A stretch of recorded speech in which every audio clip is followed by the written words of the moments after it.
Welcome back to the Dormant Politics Podcast. My name is Justin Fisher. I'm Austin Vertine. And my name is Nolan Flaherty. And tonight we have a special guest with us. His name is Christopher Grady. He's a fellow classmate with us from OHS. I wanted to bring him on to this podcast. We're going to talk a little bit about institutionalized racism. And I think Chris has a lot to offer as a part of our podcast, as he has some personal experience with this topic. And it's actually a different perspective that he's going to be able to provide for us in this conversation. So I'd like to welcome Chris Grady to our podcast.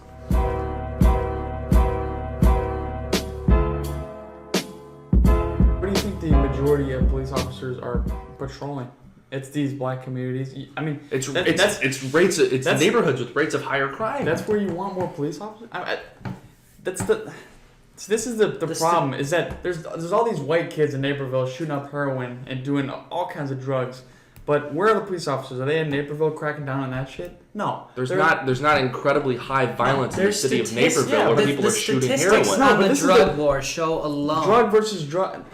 The drug war is just a great example. Yeah, the statistics on the drug war show alone that a black kid is 2.5 times more likely to go to jail for using the same drug as a white kid.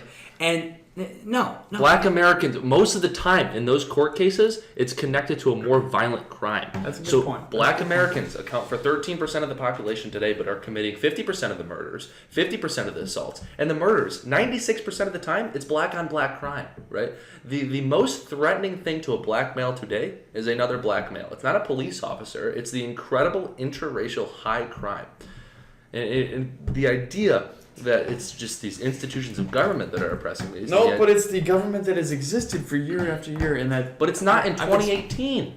So we can move past the government that existed in 1960s. That we honestly see the effects of those. We can't move past the effects that are still there today because of institutions that have. The argument isn't if institutional racism existed in 1960. It did. I 100% agree with you. We literally had laws that oppressed and segregated Black America. So the argument today is, does institutional racism exist in 2018? So if effects exist from 1960, I'm willing to acknowledge that. But that was from a racist government in 1960. The argument today is, are police officers racist? Are institutions of the federal and state government racist? And the answer is no. There is legitimately no statistical. But does that even matter? Does that label matter? I have a question. Yes. I have a question. So let me just get this right. So you're saying, if the laws have been removed, the laws that explicitly are oppressing the black people, those laws are removed, correct? Yeah. So that's justifying that there is no institutionalized racism. Yeah, there's legitimately no law today in 2018 that's specifically oppressive. You're being very illiterate. Let me ask my question. I just want to ask my question. So what about the effects of the laws that were already in place? Like if those effects are still on the black people today, and for whatever reason, individually, if I'm still holding on to it, if he's still holding on to it, if he was black, whatever reason I'm holding on to it, and we're still affected by it today, how do we move on from it from there? What are you being affected from? Like the Civil Rights Act. A lot of people don't actually know this. That segregation in the South, it wasn't businesses were deciding to segregate. It was legitimately state governments that were requiring segregation between black and white America. So the Civil Rights Act of 1964 didn't actually end segregation, but it ended legally enforced segregation. So state governments and federal governments couldn't actually enforce that businesses were segregating. So I'm asking, what specifically are the effects of 1960s racism? And we do see white flight, right? I'll give you one. Lack of opportunity. What is the lack of economic opportunity? There was a study that came out by Harvard earlier this year that showed that a poor white man actually has greater economic mobility than an upper class black man. That's bullshit. We don't actually... It's literally a Harvard study that showed this. The idea that economic opportunity comes from the color of your skin is ridiculous. The economic mobility and economic opportunity are two separate things. Why would a single white male have more mobility than a married? Because there's an inherent bias in our systems that allow that to become pervasive. Put that aside for a second. How is that bullshit? Okay, when the problem that we see with economic opportunity in the black community is a result of broken parenthood. So what we see in the black community, it's legitimately what's true. the result of All right, broken wait. parenthood? What's the result of broken Wait a second. parenthood? All right. No, I want to hear. Okay. Because you say Hold on. it's the result of broken parenthood, but we have to dig a little deeper and we have to find the root cause of that. I agree There's with you. Poverty. Hold on, wait. Is Let's the address number let's one address reason the why parenthood. there's Let's that. address the parenthood, and then we'll go back to look at the causes of it. So what we see today is that we see in black community, and this isn't just in the black community, it's also in the white community. We see a single motherhood rate of 70% in the black community and a single mother rate of 40% in the white community. If you grow up with a single mom, you're 5 times more likely to end up in poverty, 5 times more likely to commit crimes. That's legitimately obvious. You don't have a father to teach you good values. You don't have a father to provide an income. You have a single mother that's working 12-hour days to try to raise you. She doesn't have an opportunity to teach you good values. You end up going to commit crime in the street, right? That makes sense. The idea that you're going to end up more in poverty if you have one income. So it's single motherhood that is causing the lack of economic opportunity. So what we see is black Americans who are married have a poverty rate of around 6%, and single white moms have a poverty rate of 22%. Where is her white privilege? Why is it the fact that, where is the bias towards her? Why didn't she get a better job than the married black Americans? It's because there isn't legitimately bias. If you want to raise a family, then you should get married beforehand. And if you don't want your kid to end up in poverty, then the black father shouldn't leave, right? So what we see, the Black root cause of fathers this, are demonized and they're consistently arrested. it's because because of petty 70% of crimes. the time they're leaving their family, right? It's not a good thing when 70% of black fathers are leaving They're their not leaving their families. family necessarily because they want to, because they're put in jail often. I just want to say, 70. I've never heard an economist say the reason why there's not enough economic mobility is because of single motherhood. What? I've never heard an economist actually That's like say Chris that. Scott. No, I was just gonna say I don't think the parenthood is broken. You had mentioned that the parenthood is broken. I don't think the parenthood. I mean, like broken marriages, like you're missing a father. You're saying there's like an inherent cultural problem in the black community, No, which I'm I think not- is just a totally. I'm not saying I am saying there's a cultural problem, but I'm saying that cultural problem is facilitated by the state. So we see in 1965, we see a single motherhood rate in the white community at 5%, and a single motherhood rate in the black community at 20%. And uncoincidentally, 1965 was when Lyndon B. Johnson declared his war on poverty, specifically targeting single motherhood. If you look at all the welfare programs, right, I think we're spending like 2.3 trillion combined on entitlement programs and welfare programs.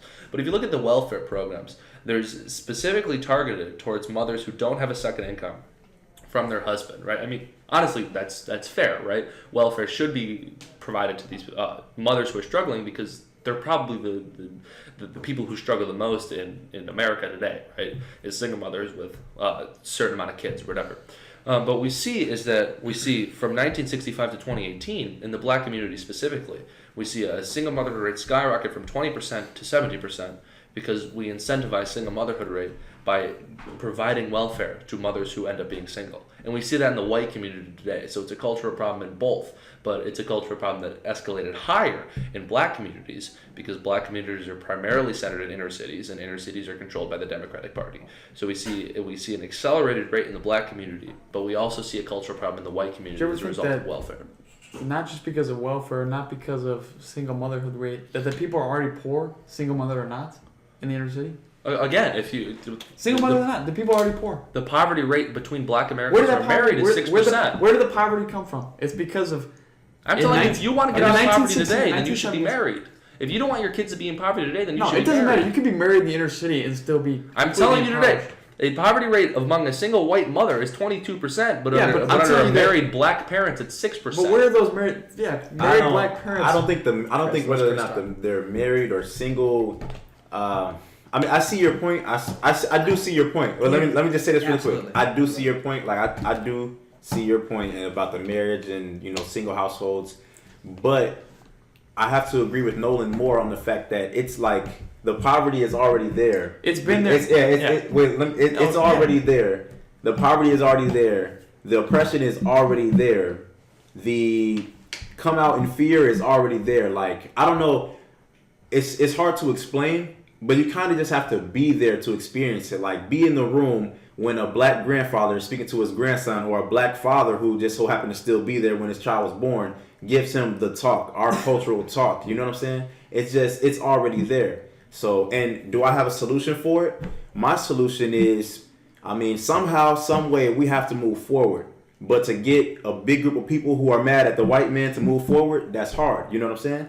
I agree with you. Yeah, that's hard. So, but I'm just saying, don't dismiss the fact that the poverty, the oppression, the idea that you're different and you're always going to be put down. That is still very true, and that's what's still being taught.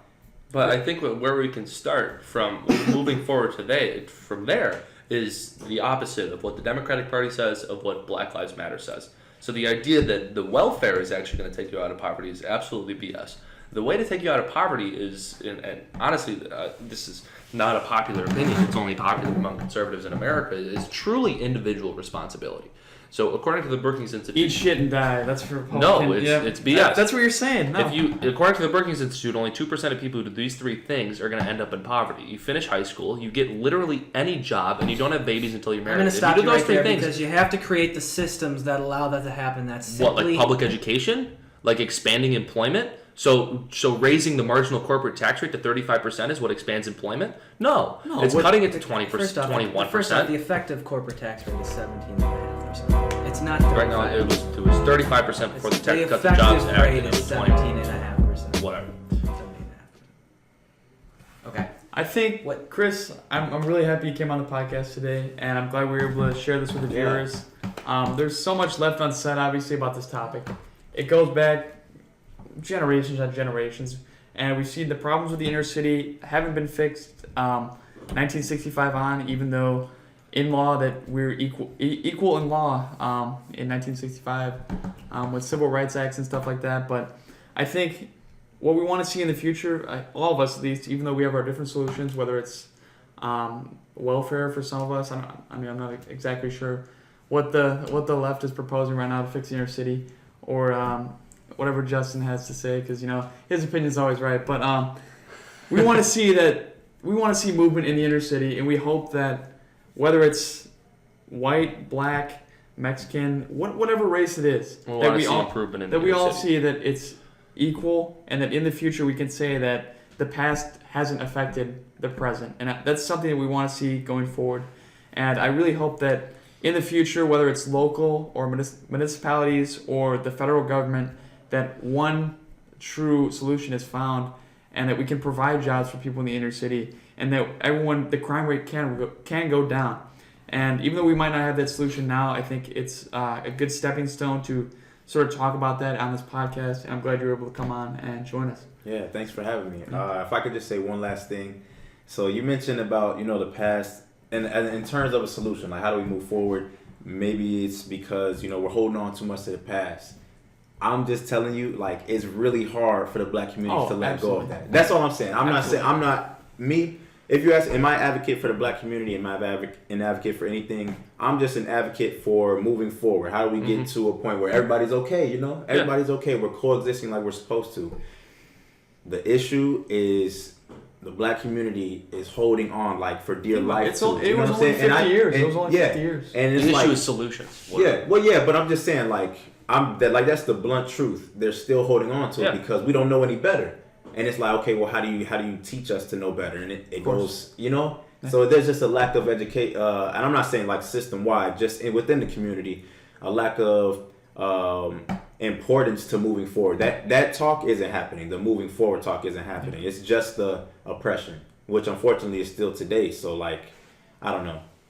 I'm just saying the black community is still holding on to all that hurt. So I mean, honestly, the first solution before we can actually talk about practical ones is the dangerous rhetoric that's spewed by the left in America today. I thought we were wrapping up this podcast. Yeah, we are wrapping up. Okay, look, we are wrapping it up. I want to... Justin can't let it go. No, wait. Wait, I want to just say something before we go on. Justin has been saying a lot about the left and generalizations about the left. We're not going to get anywhere unless we stop demonizing the other side. Not demonizing the other side. I'm telling you a legitimate view from the other side. All right. I'm sorry. Let me apologize. I didn't mean for you guys. No, that's fine. I just wanted to say what I wanted to say because that's the issue from the black community. We don't know how to move forward because we're still holding on to the past, like it's yesterday. You know what I'm saying? Yeah. So please don't start going back. you're good. And we just want to thank you so much for Thank you for coming coming on. on. And we hope we No get you problem, on respected. again. Yeah. We want to thank everyone for tuning into this podcast. Remember to tune in, SoundCloud. Oh, no. Christopher Caleb, Hell yeah. Yeah. Thank you. That's me. lyrical genius right here, guys. I don't know. Call me what you want. I'll be dropping the rest of my music soon this summer, so stay tuned. Please tune into that. Otherwise, have a great rest of your night. I'm Austin Vertine. I'm Nolan Flaherty. My name is Justin Fisher. Chris Grady. Thanks again for tuning in, and we'll see you soon.